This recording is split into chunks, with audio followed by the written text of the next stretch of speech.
Okay.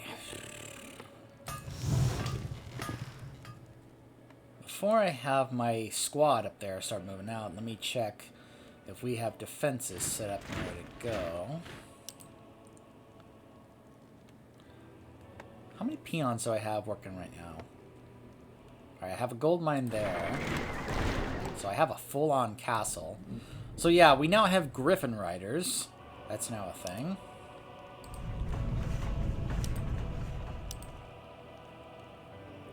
So it looks like I only have one peasant collecting lumber right now, so I'm gonna need research complete. a few more peasants. I already have low upkeep. I've already got a number of units over here. Our town is under siege. Sire. For the research king. Actually, hold on a second. Yes, my lord. Your honor. Yes, my lord. Our forces are under attack. Your honor. Your honor. Research complete. Yes, my lord. Okay, so apparently the knight doesn't have any lines, unless there used to be, and it's just bugged right now. I am ready. Alright, let's see. More lumber is required. Ready to work. Peons. Off I go then. Get to work. Research complete.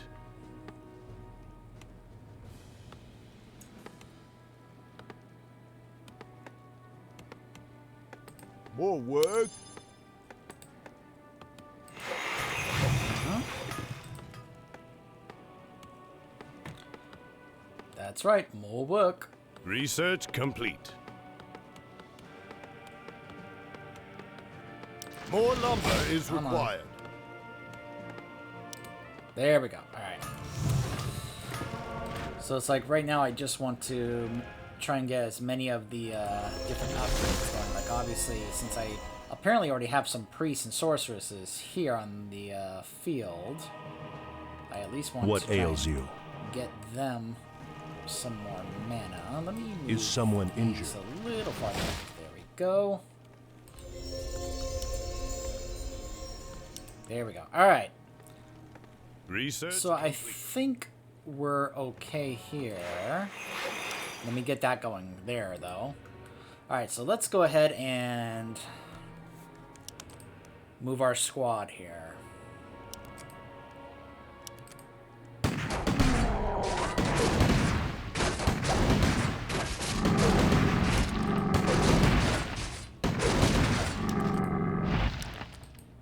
Now, I will admit, for the upcoming scene, I actually did consider reading another small portion from the Arthas book about this upcoming moment, but really it doesn't add that much. It's not really that much in the book that actually adds to the moment,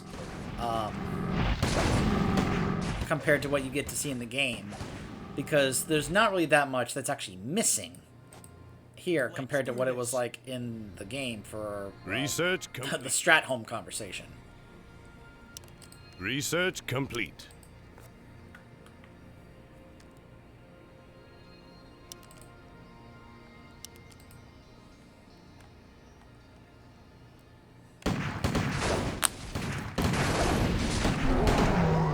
I am curious if they perhaps have redone this little area that we're about to get to here to kind of match how it looks in WoW. Because if you go to Northrend now, you can find the area we are about to go to. It just seems a little different in WoW than it did back in the original Warcraft 3. So, checkpoint. Oh, skeletons!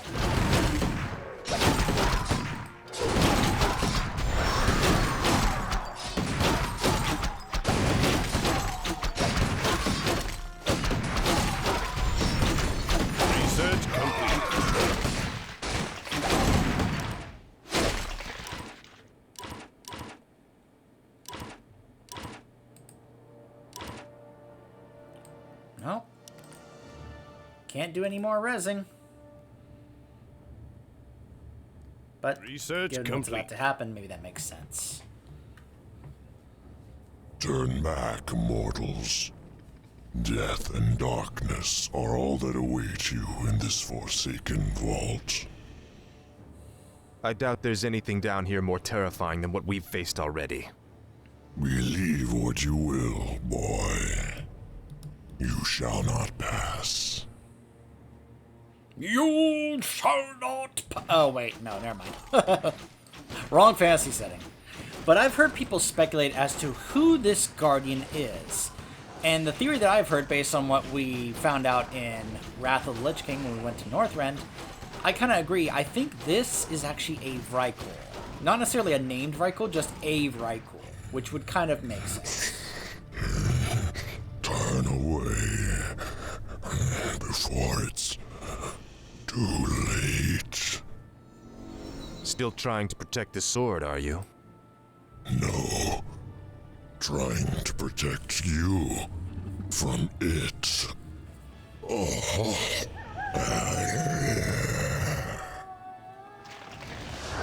Makes me wonder how much did he really know in regards to the plan. Alright, time for the big cutscene. Behold, Muradin, our salvation. Frostmourne. Halt, lad. There's an inscription on the dais. It's a warning. It says, "Whomsoever takes up this blade shall wield power eternal. Just as the blade rends flesh, so must power scar the spirit." Oh, I should have known. The blade is cursed. Let's get the hell out of here. I would gladly bear any curse to save my homeland. Leave it be, Arthas. Forget this business and lead your men home. Damn the men! Nothing shall prevent me from having my revenge, old friend. Not even you. Now, I call out to the spirits of this place. I will give anything or pay any price, if only you will help me save my people. And he did. He paid the price.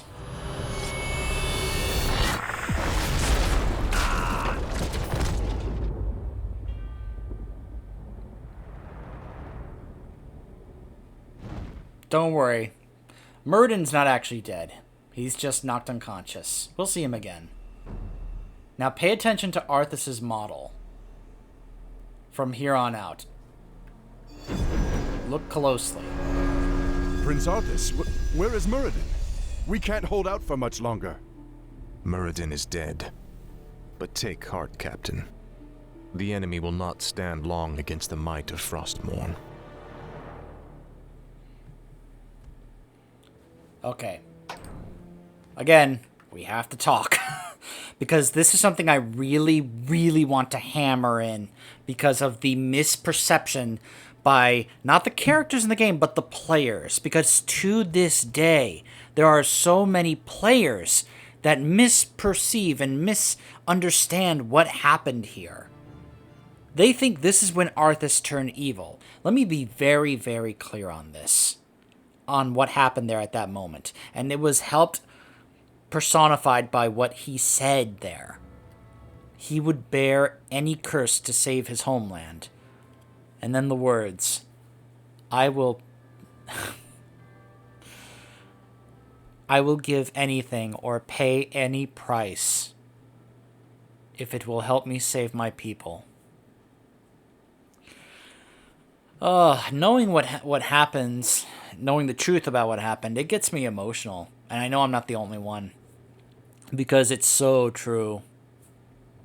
He did end up paying that price.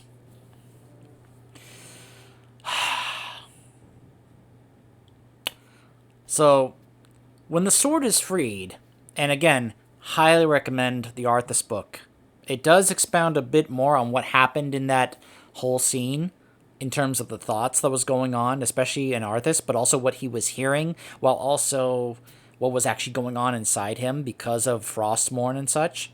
The moment he picks up that sword, and Tichondrius even confirms this later in the next mission, his soul is the first that Frostmourne captures and removes from his body.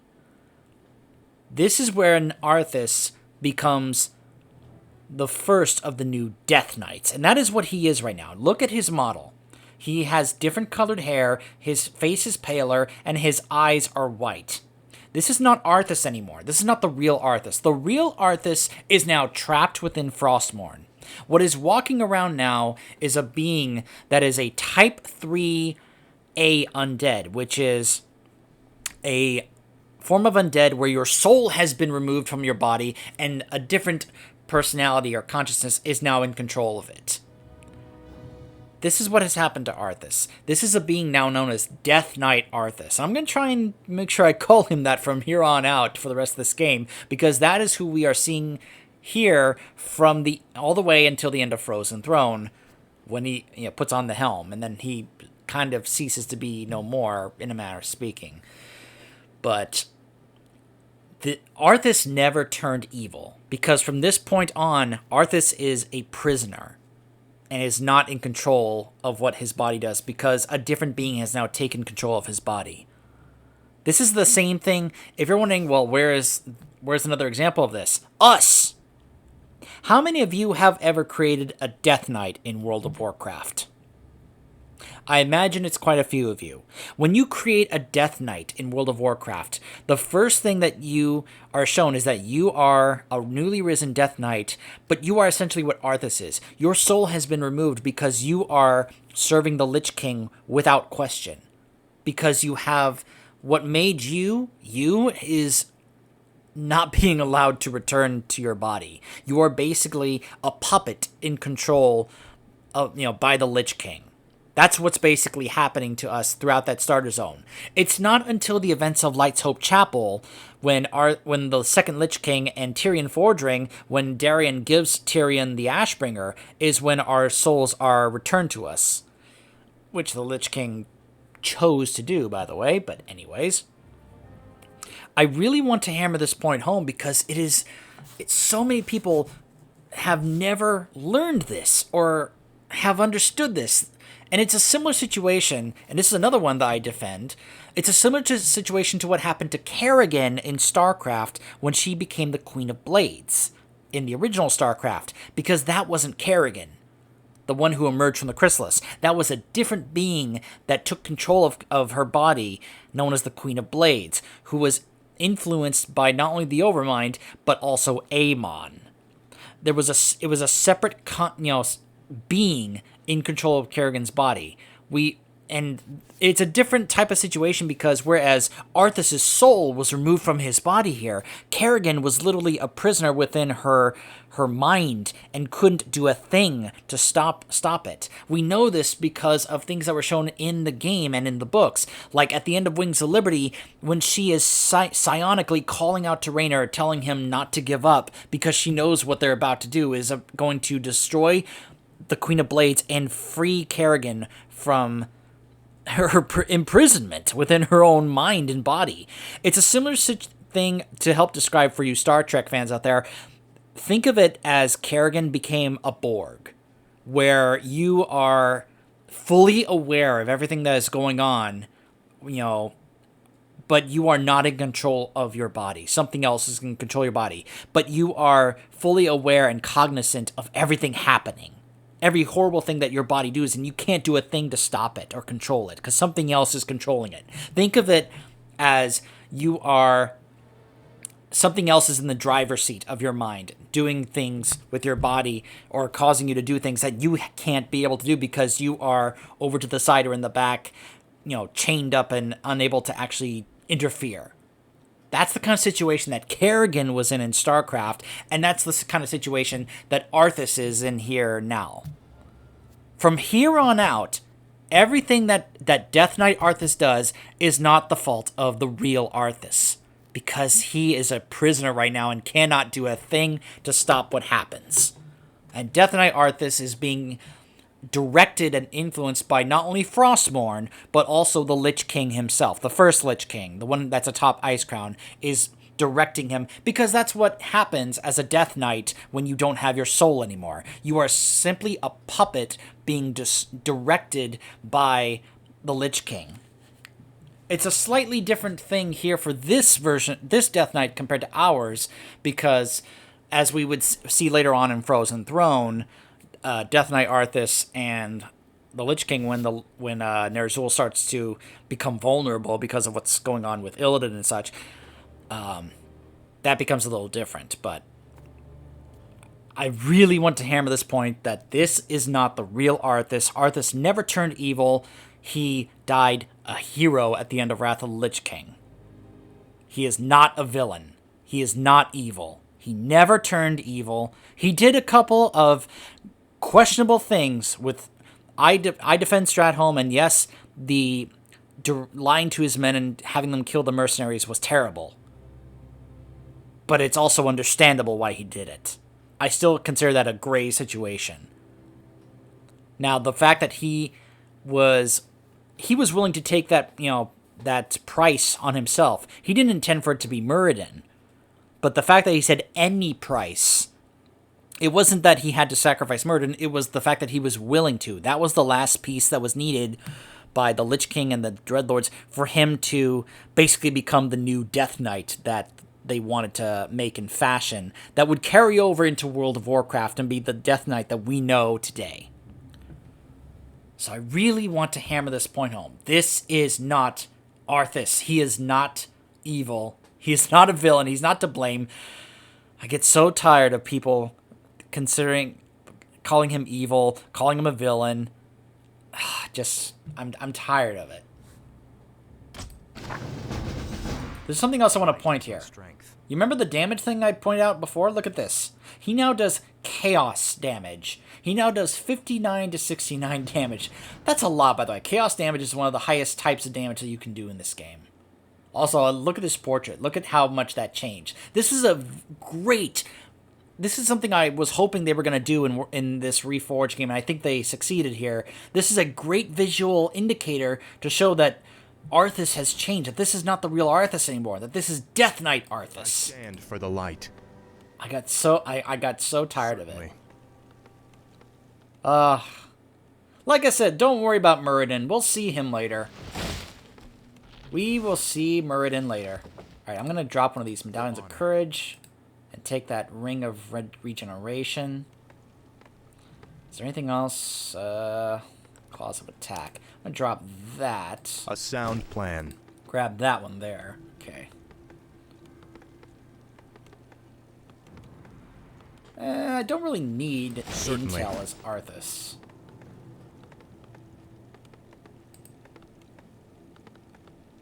Let's go ahead and grab that as well. There we go. All right. Let's get back to working on our stuff, our upgrades. And start working on our forces, because we have an entire base up here to destroy.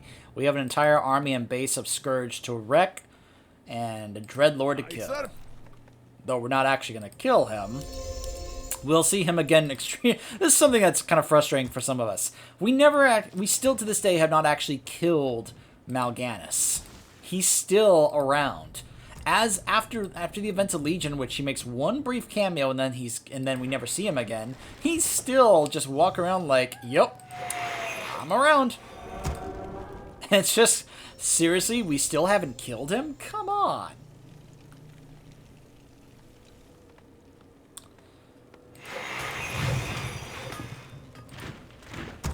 Let's start getting to work on an army. More lumber is required. I've already run out of lumber. Research complete.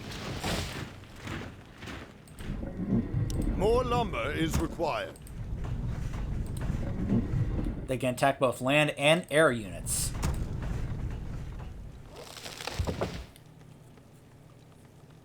Siege engines. They can attack buildings. Do I even have one of those? No. Let's go ahead and grab one of those. Just to speed this up, because obviously I spent a lot of time talking. Let's get some more resources. Get a Griffin rider in here. Do that. Do that.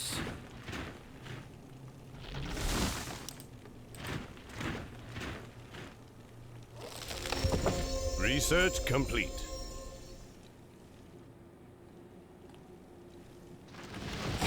Alright, so I've already got quite a few units. Sire? Here. Justice shall be done. By the way, let's take a closer look at the model Research here. complete. Certainly. By the way, notice that his cape is torn up a bit to really emphasize the change in Arthas. Look at that. Look at that face. Look at those eyes. And notice the change in the armor as well. He's gone from golden to his armor is already like starting to freeze and get all white and start to really have that aura of death start to really take over himself. Of course. And now let's look at one of the greatest swords ever created. Our Certainly. town Frostmourne. under siege. Yes. I know you can get replicas of that sword. I want one of those someday. I know they're expensive, but someday I would like to have one of those like hanging on my wall or something. Research Because complete. my goodness, that is a gorgeous sword. It's a shame that you know, they actually entertained the idea of making this kind of an earnable item in World of Warcraft, and they eventually just decided not to do it because, well, they basically took the reasoning of Complete. we didn't want tons of players walking around with Frostmourne because of how iconic it is. It should just kind of stay exclusive to the Lich King, and I can understand that. Which is why I'm glad that our Death Knights get the Blades of the Frozen, the Blades of the Fallen Prince, I should say, actually. Ready for action. Aye, sir. I'll do what it takes. I'm your dwarf. Locked and Judge me loaded. by my size, do you? It's not the size of the hammer that counts. It's how you wield it. Someone gave me the bird. Research Half complete. this piece is endangered, but the other half is danger. You can count on me.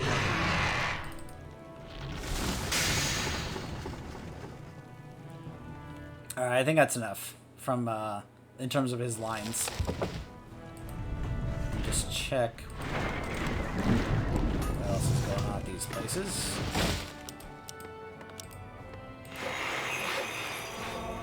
That's all those upgrades that I can get. Alright. I'm pretty sure this can work. Actually, no.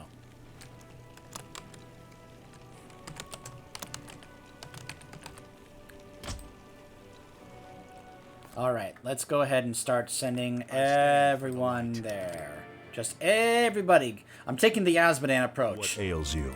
Everybody just attack move in that direction. Send everything we have. Do you require aid? Yeah, I know it's not tactical sound. Whatever. Yes, my friend. It's not exactly a great tactic. Whatever. Our forces are under attack. How may I serve? By the way, I've heard that basically the only way you can actually pull off beating this mission on hard mode is when you get Frostmourne for Arthas. Basically, the damage that he does here with Frostmourne is really strong. Look at that damage he's doing. And that this basically utilizing him is one of the only real ways that you're going to be able to actually pull off beating this mission on hard mode. And oh my goodness, that is... Yeah. Heal him up. In fact, Arthas, heal him up yourself. Of course. I stand for the light.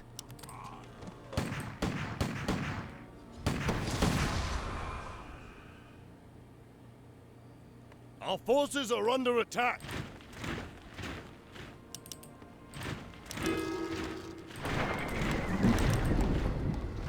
High upkeep. That's fine. Our town is under siege.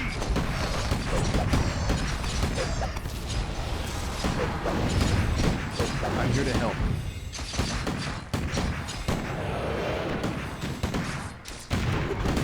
For honor. Get him. Get Mal'Ganis. Research complete. Our town is under siege. Feel my wrath.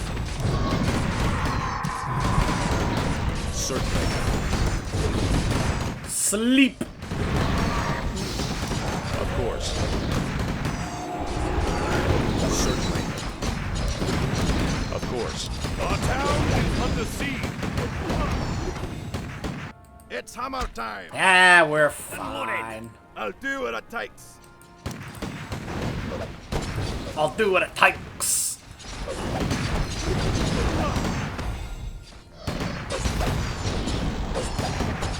Our forces are under attack. Yes, my lord.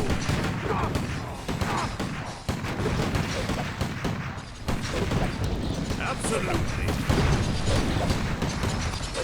What is your wish? Our forces are under attack. Yikes. Servant of Loken. Hey, problem.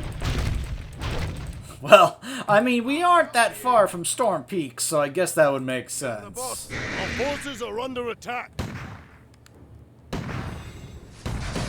the Research sky. complete. I am ready. I stand for the light. Yeah, we gotta destroy the entire base. Get 'em moving. Is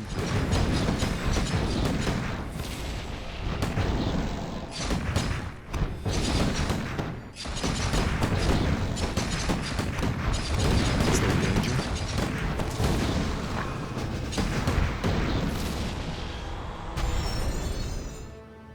All right, time for the finale. So, you've taken up Frostmourne at the expense of your comrades' lives, just as the Dark Lord said you would. You're stronger than I thought. You waste your breath, Mal'Ganis. I heed only the voice of Frostmourne now. You hear the voice of the Dark Lord.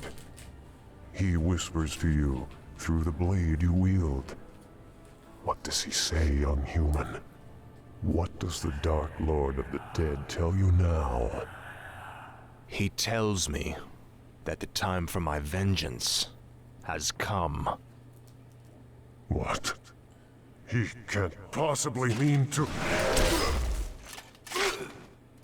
Very nice visual change there. It is finished. And you know, I've been hearing some people criticize the lack of change that they did for this. I'm enjoying the changes that they did make, though. Like, that right there was a very satisfying change compared to how it was in the original game. So...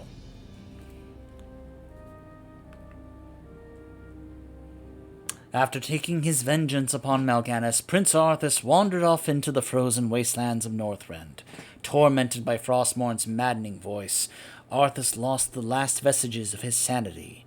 Now driven by the sword's dark will, Arthas plans to return home to Lordaeron and claim his just reward.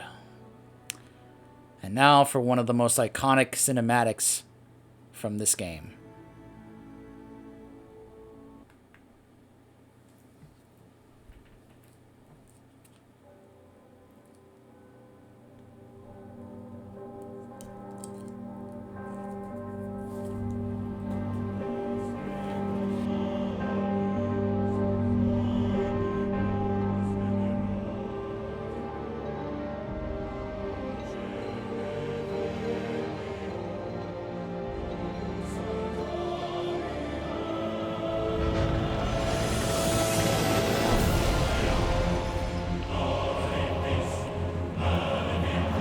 I really quick want to point out the two men that are with Arthas, Death Knight Arthas.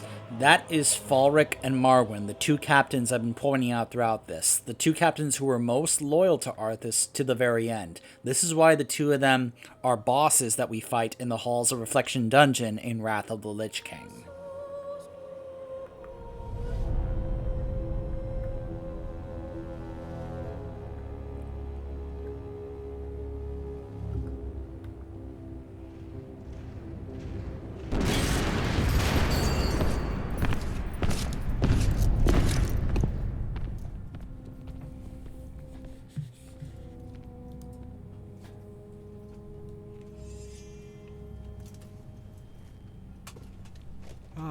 my son. I need you to be victorious. No longer need to sacrifice for your people. You no longer need to bear the weight of your crown. I've taken care of everything. You know, in a manner of speaking, I think that was Death Knight Arthas actually talking to the real Arthas. Which makes this even worse. What is this? What are you doing, my son? Succeeding you, father.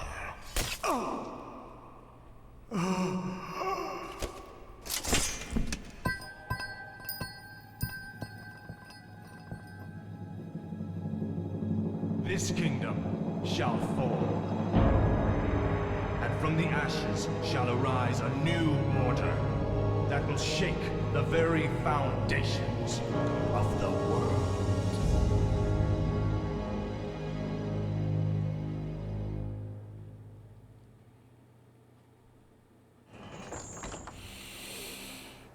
Still an awesome cinematic.